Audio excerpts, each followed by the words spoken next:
project purposes. All right, cool. So would you take the time to just introduce yourself real quick? Okay, yeah, so my name is Melissa Ngo, and I'm majoring in psychology, but I'm on the pre-med track, and I go to Boston University. Nice. So what made you choose your major? So I definitely knew that I wanted to go down the pre-med track. Specifically, I want to do like optometry, just because Hmm. I had like I had like eye issues and I almost went blind in my senior year, and I just wanted to work with that. And I guess I kind of wanted to be like a double-edged sword when I went into med school. So that's why I felt like I wanted to do something that was kind of like a social major and then kind of have everything like balanced out. And I really loved psychology because of AP Psych in high school. It was definitely like my favorite class in my senior year. So that's what led to it. I see. So what kind of sets aside the psych major from well, let's say general biology in terms of the pre-med track, do you think?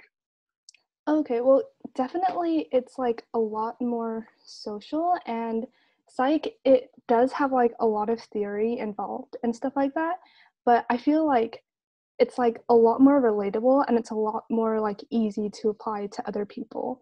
And especially like what's kind of underrated is that like I really like sharing like fun things that I happen to learn in class with like my friends.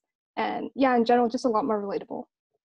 I see. So it's like direct application to your daily life Yeah. and stuff like that. Yeah, and Nice, it's nice. like I think it would be really useful because it's just you being able to talk to other people easier because you understand everyone easier, and I feel like that's something that would definitely be really important, like as a Hmm. doctor, because you can know like all of the facts and everything that you memorized, but it doesn't matter if like your patients don't feel like a connection and feel like they can trust you.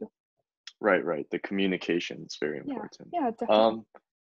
Um, so next question. What made you decide to go to Boston University? Okay, so in the end, with my college choices, I was pretty much either going to go to UCI or I was going to go to Hamilton College, which is like a liberal arts college in like upstate New York. And I was kind of like, I wanted to get out of California because I was like, if I just like stay in here for all of my Mhm. life, I feel like nothing is ever going to change about me. And then I got to BU off of waitlist, and it was really convenient for me because my brother lives in Boston already because he went to Northeastern and he like works there in his apartment and everything. So it's like um my parents like felt very good about it because it's like he was kind of like my guardian and like insurance, and obviously he's not like always on about me, and he like basically like never contacts me or asks me what I'm doing. But Mhm.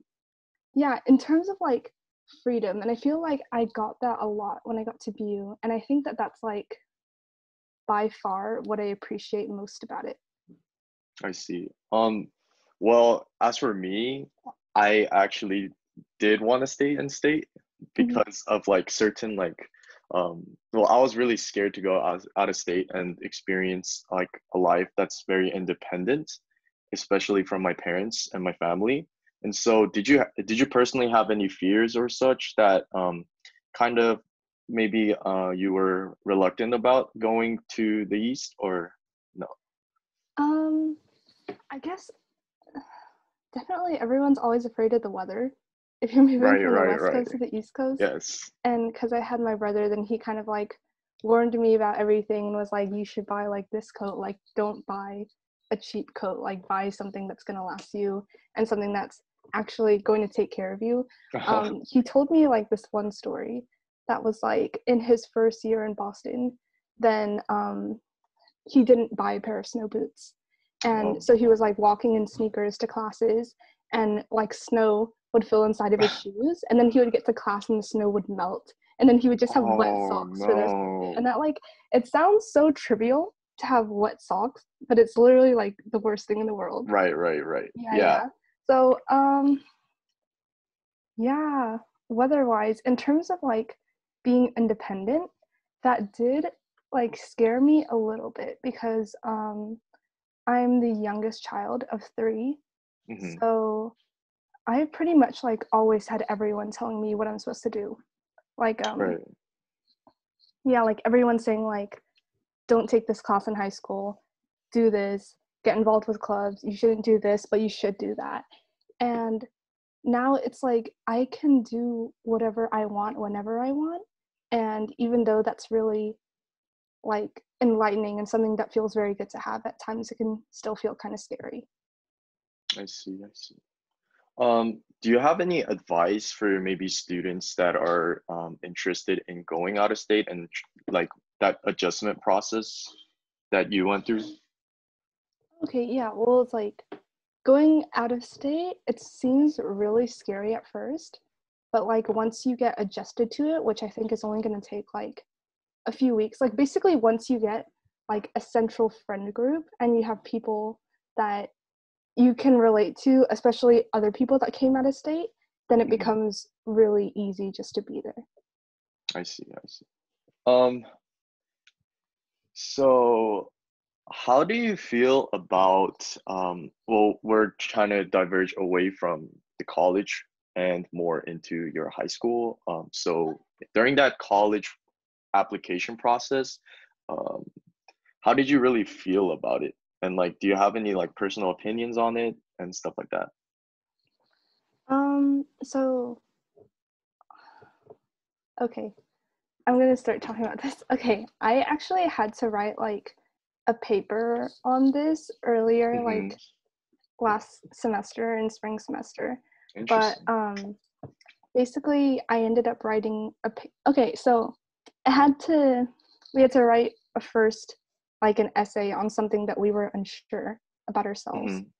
and I wrote about like why do I go to BU, like what am I getting different here that's different than if I just went to a UC, because and Hmm. then you get tons of people who are saying like all colleges are the same and stuff like that.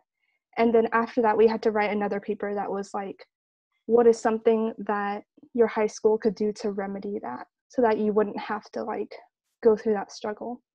And in the end I like ended up reading like a bunch of research papers about people talking about um basically this system that is like with a lot of lower areas of like low socioeconomic status, where you get kind of this idea where teachers are always telling their students like you should stay near home and you just need to get to college, but it doesn't matter which college you go to. So what that ends up being is that kids who are really smart and who are really talented end up just going to like community colleges and like places around them that their teachers have been telling them they should be going to, even if they could have been going to like an Ivy League school instead. Hmm. And it's like, yeah, I considered that like um, being able to pay for college is definitely a big thing, but with like need blind admissions and like financial aid and stuff like that, I feel like that's becoming less of a problem over time. And Hmm. especially like colleges saying that we're going to meet 100% of your demonstrated financial need. And it's like kids should be trying to like kids should be aiming high and not always just aiming for whatever people have been telling them is like best for them. So what I feel like I would especially tell people who went to like my old high school is like don't only aim for like UCs or Cal States, but you should still like expect that you can be something greater than that if you worked hard for it. Interesting. Yeah. And Um, oh yeah, mhm. I'm sorry. No, no, no, go ahead, go ahead. Okay. Yeah, I actually had like cases where like when I was in my senior year, then I asked people like, "Oh, where did you apply?" And they were like, "I only applied to UCs and I only applied to Cal States," even though I knew that there were definitely people who I felt like could go to places that were like a lot better than me and stuff. But Hmm. yeah, that's what happened. I see. As for me, I had a lot of struggles in terms of choosing which college was right for me. And I actually applied to many different places and from a broad range of locations and also, I guess, financially as well. Do you have any thoughts on that or any advice that students can take upon just to help with that college selection process and where to apply? Because as we apply to college before, and it costs a lot of money to send in the Yeah. applications if you don't have the financial aid. And so in terms of just that selection process and picking where to go and researching on that, what are your thoughts? Oh, I'm sorry. Can you like break up the question? I feel like there were like so many Yeah. layers to it. So I guess first of all, we can talk about choosing the right college for you and Mhm. looking for those colleges. Can you tell us about like your personal experience and some thoughts on that? Yeah, so I feel like definitely high school kids are like looking a lot at rank all the time and Mm, not as much like considering like the sort of vibe or like what kind of people go there. So something that I think is pretty important. So some people like they end up like writing about college like I am looking for some place that has a lot of diversity, and you can interpret that in like different ways, because I kind of feel like state schools end up having like a lot of diversity within ethnicities, but whenever you're going to like, especially like a private university, and I don't know if you've seen this at USC, like you end up seeing people who are from a lot of different states. right. So that's something that you could definitely consider.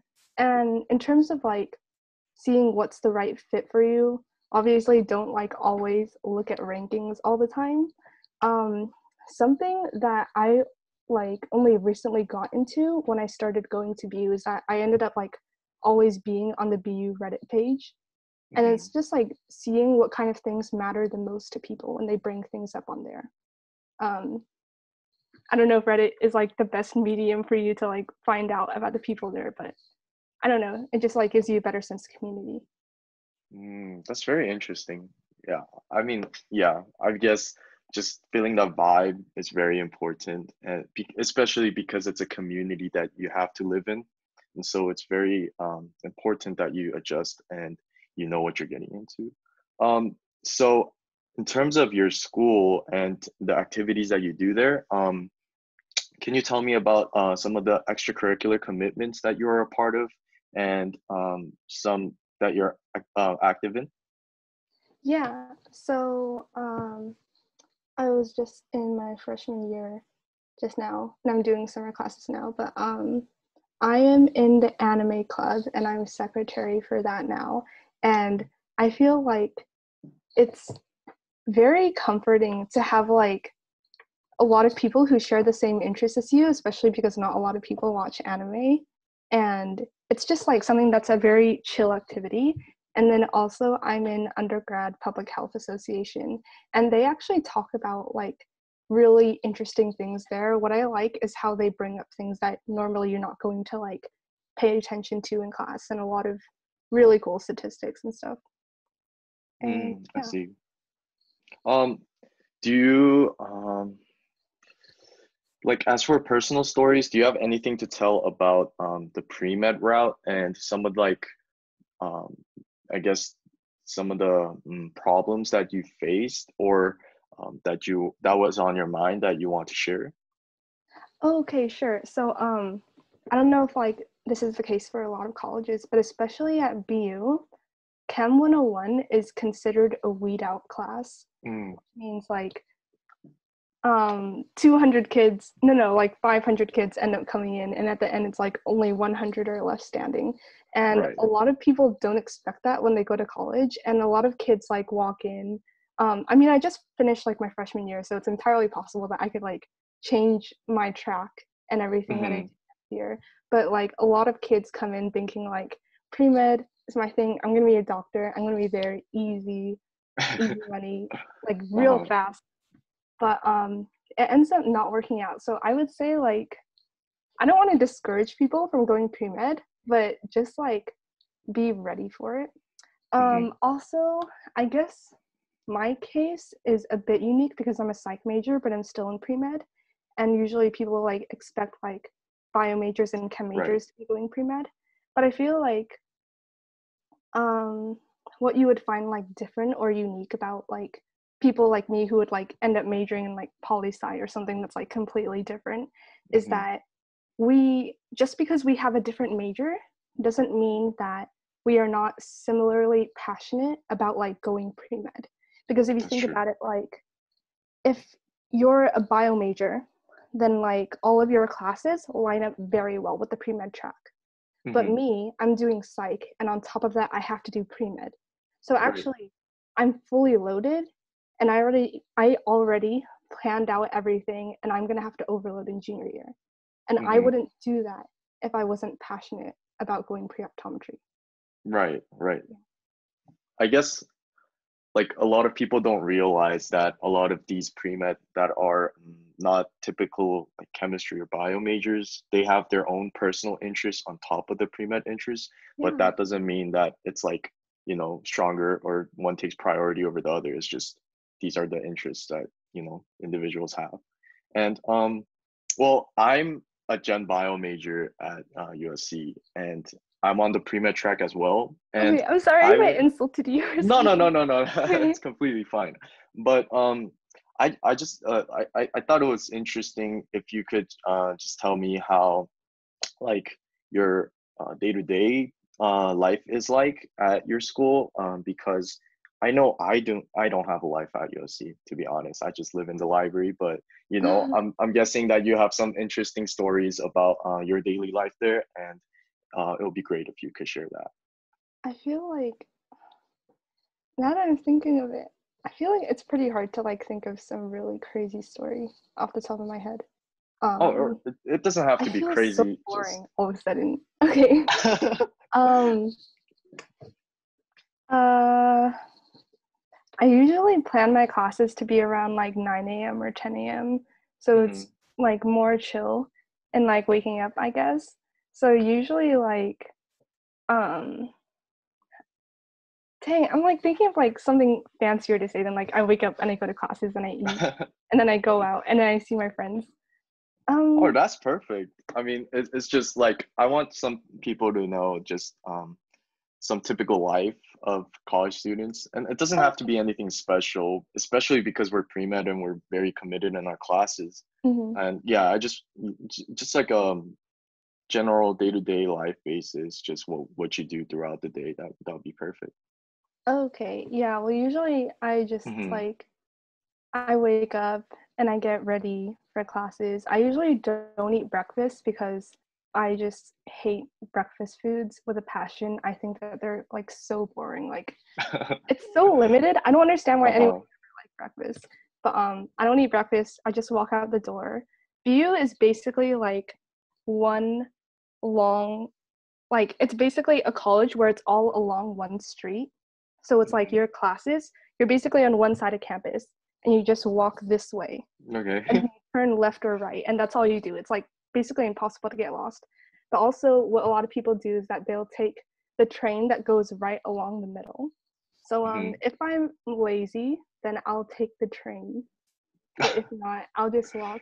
Usually I'll Wait, take the how long is the walk? okay, the thing is, I got the train pass, and I didn't see Oh, on Reddit that it said don't buy the train pass because it's a oh, waste of time. But I was like, you know what? I'm gonna just try. It's my freshman year. I'm just gonna try and see what it's like. okay. But I ended up like waiting like 5 minutes for the train when I could have walked there in 5 minutes. Okay. I Just because see. I didn't want to walk. And my brother, he like told me, all the BU kids will get mad at like all of the Bostonians will get mad at you if you just take the train for one stop and get off. Right, But I right. have done that so many times just because I'm so lazy. And also I paid for this pass. I'm getting my Right, money. right, You know what? I'm never gonna see these people again. So right. I I don't mean, need to hear their opinions. our campus isn't that big either. I just skateboard around and that's very efficient. But yeah, sometimes it does get tiring, especially when it's hot. You don't want to deal with it. And Yeah. I would assume that in the east it gets cold, which is even worse. But yeah. Um, as to sum everything up, if you have any advice that you could give to high school students to just sum everything up, that'll be perfect. Okay. Um I didn't bring this up before, but it's so important. Hmm. Take all your APs. Take extra APs. I like did so many APs and I Uh-huh. like killed myself. But I'm so glad that I did it because I got out of like so many classes just because I did it. So, you know, like it's gonna be torture for like 2 to 3 years, but it is so worth it when you don't have to pay like so much money extra. Right, right, right. Yeah. That, Did you want me to say yeah. something else, like summing everything up? No, that's very Okay. that's perfect. Yeah. I mean, just to add on to that, like, I mean, as for me, I didn't take that many APs, but I did take some. But a lot of them I couldn't take like any advantage of because I needed to take those classes for my MCAT anyway, and so Mm-hmm. that was a Oh major yeah, issue. I get that Yeah, too. Yeah. but yeah, but as in terms of APs, yeah, the credit is amazing. And the classes are generally way easier than college classes, especially the Mm-hmm. AP exams. They're not that difficult if you study really hard. And I mean, that's great advice. I mean, yeah, that's all I have for you All today. right. And Cool. well, thank you for sharing everything today. And it was great talking to you. Yeah, Yeah, thank you. I hope I was useful for you. yeah, it was everything was great. It was on Okay. point. Yeah, you were well All right. prepared. Well, Well, I'm gonna end the yeah. recording now, and Okay, sure. then let's see.